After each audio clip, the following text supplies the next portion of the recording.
کہ جب وکیل صاحب وہاں پہ پیش ہوتے ہیں وہ کہتے ہیں کہ جی چالان پر میں دلائل دینا چاہتا ہوں. جج صاحب نے کہا کہ ٹھیک ہے.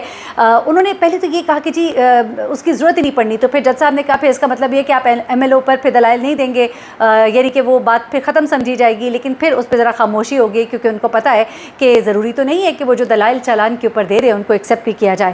اچھا اب ہوتا کیا ہے, انہوں نے دلائل دیے. یہاں پر انہوں نے کہا کہ بچی یہاں سے وہاں گئی, ظہیر کے ساتھ رہنا چاہتی ہے, ٹرائل کو لمبا کرنا ہو تو آپ کو میں بتاؤں یہی حربے استعمال کیے جاتے ہیں. اچھا اس کے بعد جبران ناصر نے پھر ان کو بتایا کہ ان لوگوں نے ایک درخواست دی تھی کہ یہ کیس ختم کیا جائے جو مسترد ہو گئی. ایک اور درخواست دی پروسیکیوٹر کے خلاف توہین عدالت کی جائے. اس پر جج صاحب نے اظہار برہمی کیا کہ کاپی ساتھ نہیں لگائی.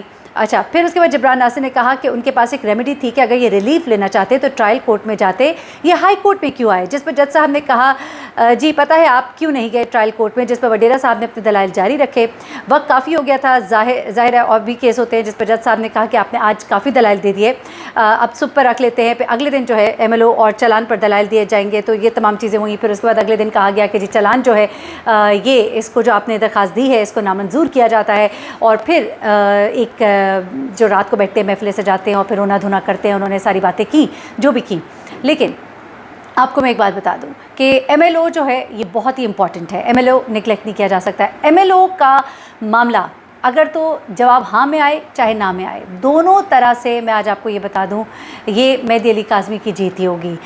قانون کو سمجھنے والے اس کو بڑے اچھے سے سمجھ سکتے ہیں. آسان الفاظ میں بتا دوں کہ بچی کے ساتھ زیادتی ہوئی ہے یا نہیں ہوئی ہے. پروو ہو جاتا ہے ہوئی ہے تب بھی یہ پھنستے ہیں, نہیں ہوئی ہے تب بھی یہ پھنستے ہیں کہ بچی کو کیا کہہ کر انہوں نے ساتھ رکھا آج تک کہ اس کی تو شادی ہو گئی ہے. تو اس کا مطلب یہ ہوا کہ آپ کا مقصد بچی کو آگے بیچنے کا تھا.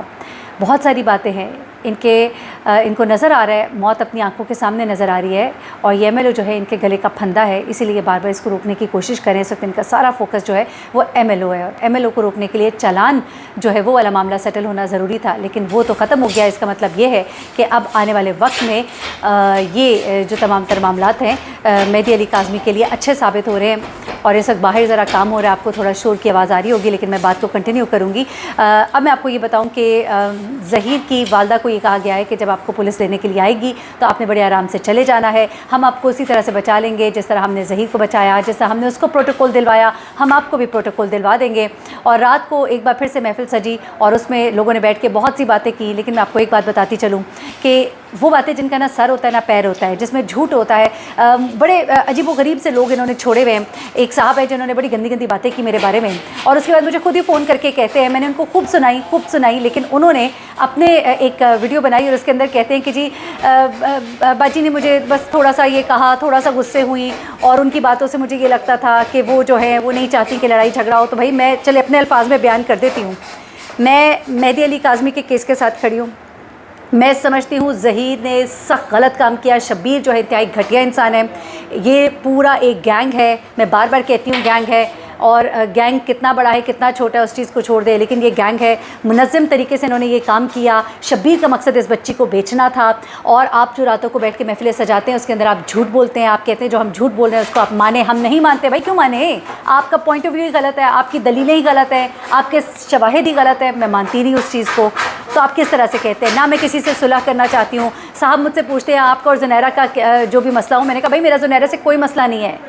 زنیرہ نے غلط بات کی, اس نے کہا کہ میرے اپنے وہ شوہر کے بارے میں جس کو میں اپنے چھوٹے بھائیوں کی عمر کا ہے وہ میرے, اب فوراً سے وہ صاحب کہتے ہیں جی انہوں نے کہا وہ تو میرے بچوں کی طرح ہے. جی میں نے بالکل ایسا نہیں کہا. اگر آپ نے کی ہے تو سنوا دیجئے, پتہ نہیں کوئی سلپ آف ٹنگ ہوا ہے کہ نہیں, مجھے نہیں پتا. پھر ایک عجیب و غریب کے چھوٹے ولاگرز چھوڑ دیے ہوئے جو ویڈیوز عجیب اسٹوپڈ قسم کی بناتے ہیں, اور ان ویڈیوز کے اندر اس قدر واہیات باتیں کرتے ہیں جس کا نہ سر نہ پیر. بیچ میں سے گفتگو اٹھا لیتے جس کا سیاق و سباق تو بیان کرتے ہی نہیں, اور بیچ میں سے ایک جملے کے اوپر نہ کمنٹری اپنی شروع کر دیتے. اس کمنٹری کے اندر اس قدر واہیات باتیں کی جاتی ہیں کہ وہ پروو کرنے کی کوشش کرتے ہیں جی یہ جھوٹی ہے. تو جھوٹے پہ اللہ کی لعنت ہے, اور آپ لوگ جھوٹوں کا ٹولہ ہے. اور میں آپ کو ایک چیز بتا دوں کہ یہ جو چھوٹے ولاگرز, معذرت کے ساتھ میں کہنا نہیں چاہتی تھی, ہم بھی چھوٹے تھے, ہم نے آہستہ آہستہ اپنا قد بڑا کیا سچ کے ساتھ, حق کے ساتھ کھڑے ہو کر.